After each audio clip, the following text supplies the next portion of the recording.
Okay, I'm making a video because I've had this concept in my mind, and I'm finding it helpful, and maybe other people might too. So it's just about stress level and how to give yourself credit and grace for what you cope with. All right, I'm going to draw myself like a little vessel. I'm going to be the little vessel. So here's how that looks. Like a bottle with a curly top because, Tusky Vera. So let's say always I, as an optimistic, pretty positive person, just regular being alive stress, okay? Like dealing with, I have a car to take care of, I got a house to take care of, regular ennui and, dark nights of the soul, however often. So let's say I'm always about this full. Now, that's different for everyone, depending on what else you deal with, and we'll get to that. Let's just say just regular, I'm alive in an imperfect world. Now I've got kids, parents, or any kind of caregiver. You have the care you have to give to another person. So then you're worrying not only about your own regular amount of life stress, but then that for other people. Okay? This is things like getting other people places on time, providing for them, cleaning up after them as needed. And when you first have a baby, the learning curve makes this like totally fill you up. But it settles down. So this is like any amount of caregiving in your life. And I have 4 kids, so it doesn't add that many more chunks. I really don't think that. It might, depending on who you are and what your kids deal with, but we'll get to that in a minute. But let's say now I'm just going to add a little bit extra because it does complicate things. And it creates new kind of relational tension because then you've got all the people who live in your house. Okay, so 1 more, 2 more, kid number 3, and kid number 4. Okay, so the more kids you have, I used to think, Brenda and I used to tell people, it's really not that different. Like, whatever your max number you're at right now, that's like how hard it is for you. But the whole relationship compounding does make a difference. And like, instead of taking 1 child to the dentist, I take 4 children to the dentist, and that's crazy. Now, I also have, I also have chronic illness. And other people have other kinds of chronic problems, but a lot of us have something extra. So I have postural orthostatic tachycardia syndrome and Hashimoto's thyroiditis and post-cholecystectomy syndrome, like a lot of things, right? I have to take 1, 2, 3, 4, 5, like 5 or 6 pills a day. So let's say my POTS is up to all that stuff, has me up to about here. It's not quite all the way up to my neck, but before we got it all figured out and diagnosed, oh my gosh, it was like spilling off of the table. Like it was like so full, just filled me all up. It was like, bleh, like totally overwhelmed, drowned me and just about drowned my partner, people around me, my husband. Okay, so there's that. There are times when, and lately this is more often, so I'm going to add pain. Pain often is taking up, and that kind of brings it up to right up under my chin in my case. Not necessarily enough to complain about. It's like not up to my mouth yet, but we're getting there. Okay, so I'm going to add, I think you'll be able to see. I'm going to add the other people in my life now. And my husband does happen to be shorter than me, but I'm not going to, that's not why I'm making him this size.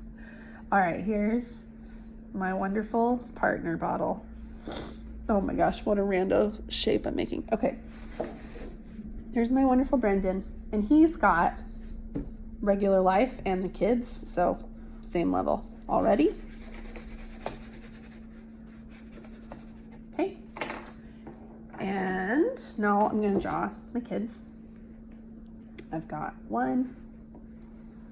I actually gave birth to adorable salt shakers. It was amazing. National Geographic came and took pictures. 2, 3, 4, And I don't want to discount the canine member of my family because he causes a lot of drama. Here, this is make a little doggy shaped. Okay. A dog's stress level is always, oh, there went that one. Dog's stress level is always about here, and the main thought of all time is get food, get food, get food, get food. Sometimes trying to get food in my dog's case, because we because I'm already this full all the time and I haven't had time, it like spills out and jumps over to me. I have a constant running stress. I mean, my dog adds a lot to my life, but let's just add fur on the ground always. And, oh my gosh, what was that sound? What's the dog eating? So there, pretty much up to my neck, just regular life. Now, the way it works with a family or any grouping, right? Like we take on the stresses of our loved ones as our own. So, each of these people is filled with their regular life. Each child, even your babies, even your toddlers, they have stresses, right? And they feel them at an age-appropriate level. And they express it at an age-appropriate level, which causes a lot of stress for you, which is why you get this much of a chunk. Okay. Now, some of us, like the chronic illness piece, we can do a lot. I feel like these are on a spigot that's constantly flowing in. Chronic illness and pain. Sometimes it's like a trickle, sometimes it's a deluge, but either way, it's always flowing in. And we try our best to manage and to constrict the flow and to manage it and to drain what we can, but it's always kind of refilling. So I'm going to make a little spigot here.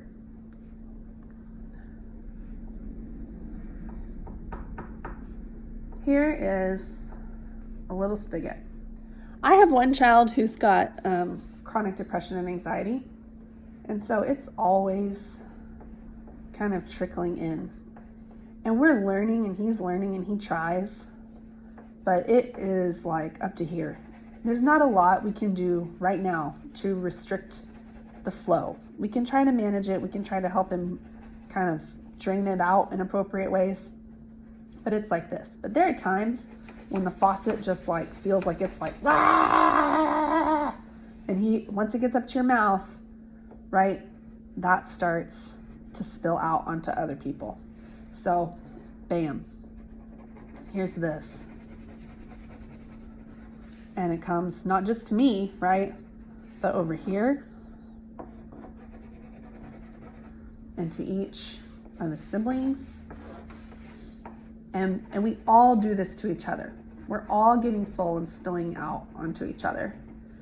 I have one of my children, this child doesn't even really realize how much they struggle at school, but they're kind of up to their mouth level with some school struggles.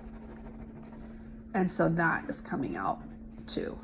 And that so I'm about done. 2 kids with kind of particular special troubles, totally full. And the whole point of me doing this is like, I wanted to see how full I am, because I don't give myself credit. I think that I should have all this space and time for feeling great. I expect that I should be able to not spill over and hurt the people I love the most, the vulnerable people I love the most, my children. The less vulnerable, but he gets a lot more of it.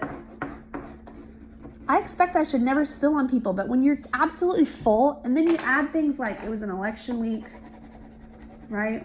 In a stressful time, and I have to listen to the speeches and the press conferences and hear that voice saying horrible, weird things. That's how I feel about it anyway. Oh, heavens, it's a lot. And then you add, so now you're already overflowed. So when the jelly jar breaks on the floor, first thing in the morning, while partner is whoop, in Arizona, gone, that's a lot. And then you've got, I had to sew here.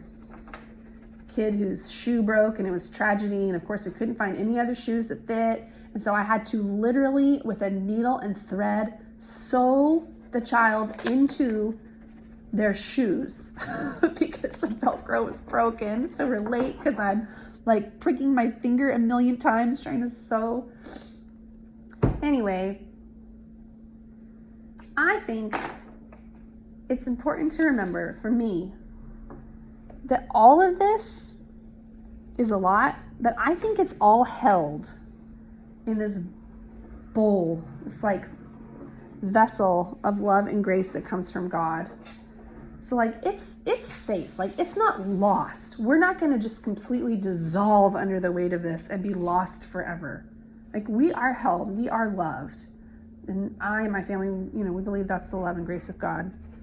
But yeah, I guess I wanted to draw this out because I think this might help other people. Like if you sit down and you really think about how much you cope with, and it may be a lot of first world problems, but just there's a lot of problems. And some of this stuff, this is, you know, this faucet is heavy stuff. There's heavy stuff. So I love you all, and I know that we don't always see the faucets hanging over people's heads, pouring in. And sometimes we see it when it finally comes barfing out, and we think, what is the matter with that woman? Or what is the matter with that kid? But you just don't know. And I know that's not an original thought, but it was helpful to me to do a crayon drawing of it. And yeah, it's why it matters to be kind, and why it really matters to know that there's a vessel catching all of it that's not just my hands. Okay, that's all.